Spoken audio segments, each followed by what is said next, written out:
আসসালামু আলাইকুম ওয়া রাহমাতুল্লাহ। আশা করি সকলেই ভালো আছেন। এই মুহূর্তে আমার হাতে দেখতে পাচ্ছেন একটি Y20 ভিভো Y20 মোবাইল। এই মোবাইলটি বন্ধ অবস্থায় এসেছে।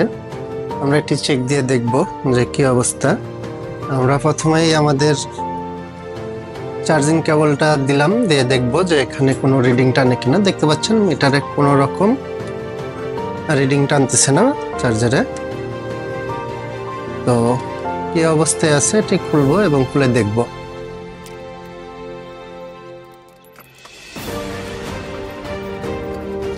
দেখতে পাচ্ছেন মোবাইলের মাদারবোর্ডের অবস্থা। মাদারবোর্ডটি খোলা অবস্থায় রয়েছে। আমরা প্রথমত চেক করে নেব যে আমাদের ব্যাটারিতে চার্জ রয়েছে কিনা। এর জন্য পাওয়ার সাপ্লাই ডিসি মোডে রাখবো এবং চেক দিব। দেখতে পাচ্ছেন যে 4 ভোল্টেজ রয়েছে, ডিসি ভোল্ট। তো এই ভোল্টে একটা সেট রান হওয়ার জন্য যথেষ্ট।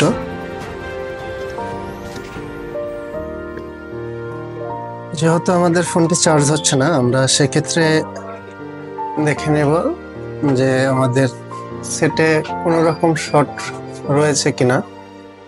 আমরা এর জন্য মিটারটাকে বিপ রেঞ্জে নিয়ে নিব।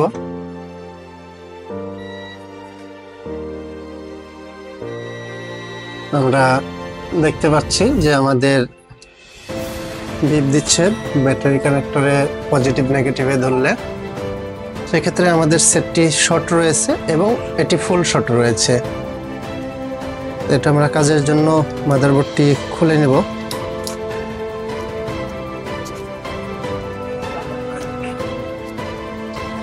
মাদারবোর্ডটা সম্পূর্ণ টেনসিল কাটা, সবকিছুই এই দুটো বাদ দিয়ে সব টেনসিল কাটা রয়েছে।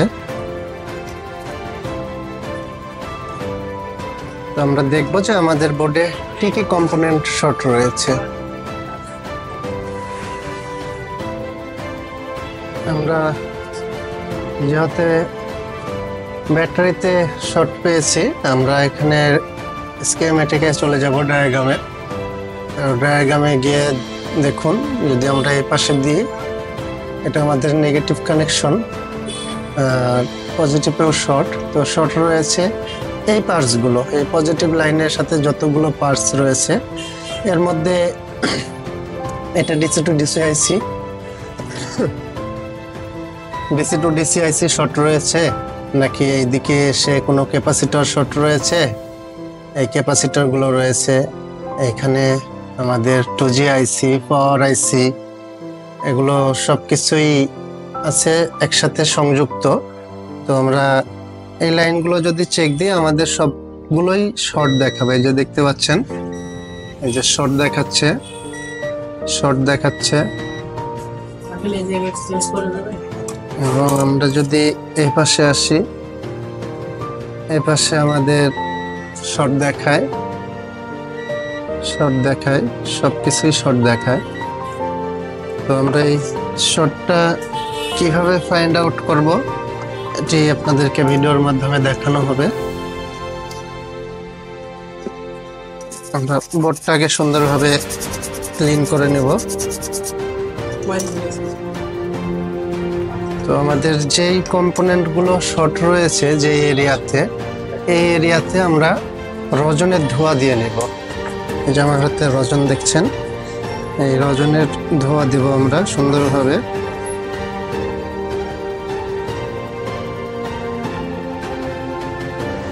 ধোঁয়া দেওয়ার সময় আমাদেরকে লক্ষ্য রাখতে হবে যে আমাদের কোনো পার্টস যেন মিস না যায়। যেই জায়গাগুলোতে আমাদের শর্ট দেখাচ্ছিল, আমাদের পাওয়ার আইসি এখানে লাইন রয়েছে, নেটওয়ার্ক আইসিতে লাইন রয়েছে, এবং আমাদের এখানে ডিসি টু ডিসি আইসিতেও এই সংযোগটি রয়েছে। এবং এই এরিয়াগুলো আমাদের শর্ট দেখাচ্ছিল। আমাদের রজনের ধোঁয়া দেওয়া শেষ। আমরা এখন যেটি করব সেটি হচ্ছে আমাদের পাওয়ার সাপ্লাইয়ের 5 ভোল্ট এবং 5 অ্যাম্পিয়ার নিব। নেওয়ার পরে আমরা এখানে কানেক্ট করব নেগেটিভে নেগেটিভ, এবং আলাদা একটি লাইন নিয়ে আমরা যেটি করব সেটি হচ্ছে এটা পজিটিভ লাইন নিব, নেওয়ার পরে আমরা এখান থেকে দেখে নেব যে আমাদের এই লাইন কোথায় শর্ট রয়েছে। তো আমরা এই যে দেখতে পাচ্ছেন ডিসি টু ডিসি আইসি এর যে ক্যাপাসিটর, এই ক্যাপাসিটরের পজিটিভ প্রান্তে আমরা এই পজিটিভ লাইনটি দেব। এটা ব্যাটারি কানেক্টরে দিলেও হতো, যদিও ব্যাটারি কানেক্টর নিচে রয়েছে, ভিডিওর সুবিধার্থে আমি এই পাশে দিচ্ছি। দেখুন এখানে দেওয়ার পরে এই যে এইখান থেকে এই ক্যাপাসিটরের মাথা থেকে ধোঁয়াটা চলে গিয়েছে। এই ক্যাপাসিটর আমি বোঝার সুবিধার্থে আরও একবার এই ক্যাপাসিটরটাকে রজন ধোয়া করে নিচ্ছি।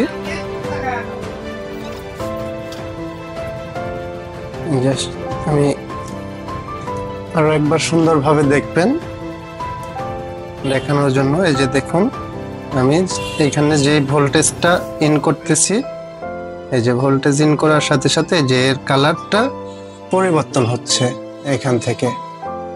যদিও এটা আমি যদি 10 এম্পিয়ার পাওয়ার সাপ্লাই কানেক্ট করি, এখানে আমি আপনাদের সুবিধার্থে 10 এম্পিয়ার পাওয়ার সাপ্লাই নিয়ে যাচ্ছি বোর্ডটাকে, এবং আরেকটু ধোয়া দিয়ে নিচ্ছি। এটা 5 এম্পিয়ার, এই কারণে এখান থেকে খুব দ্রুত শুকালো না। এবার আমরা 10 এম্পিয়ার একটা পাওয়ার সাপ্লাই এটাকে কানেক্ট করব। এই যে দেখতে পাচ্ছেন যে আমাদের এটা 10 এম্পিয়ার পাওয়ার সাপ্লাই, এই যে 30 ভোল্ট 10 এম্পিয়ার। তো আমরা এটাতে কানেক্ট করার পর সেম ভাবে আমরা এই ক্যাপাসিটরের মাথায় পজিটিভ সংযোগটা দিব। এই যে দেখতে পাচ্ছেন যে এটা সুন্দরভাবে গলে গেল, অর্থাৎ আমাদের এই ক্যাপটা শর্ট রয়েছে, এই ক্যাপাসিটরটি শর্ট রয়েছে। এই ক্যাপাসিটরটা আমরা এই মুহূর্তে এখান থেকে রিমুভ করে নিব। আমি এই ক্যাপাসিটরটা এখানে উঠিয়ে নেব। উঠানোর পর আমরা এই ক্যাপাসিটরটা আরেকবার মাল্টিমিটারের মাধ্যমে চেক দিব যে ক্যাপাসিটর এটাই শর্ট রয়েছে কিনা।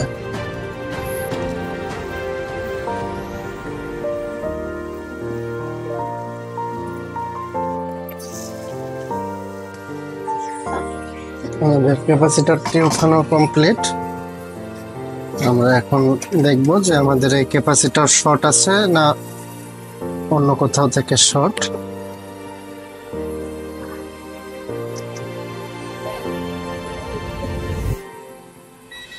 যে দেখতে পাচ্ছেন বিপ দিচ্ছে, অর্থাৎ আমাদের এই ক্যাপাসিটরটি শর্ট রয়েছিল।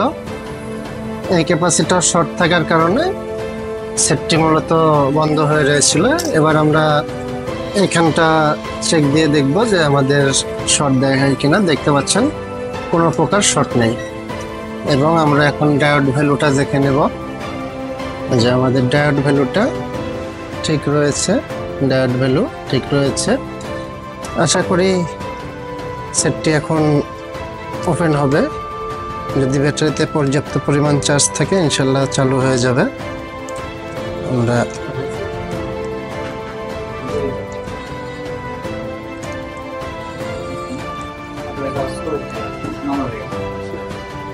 সেটটা ফিটিং দিলাম মাদারবোর্ডটা এবং পাওয়ার প্রেস করলাম। আলহামদুলিল্লাহ দেখতে পাচ্ছেন যে আমাদের সেটটি চালু হয়ে গেল। তো এই ছিল মূলত কাজ।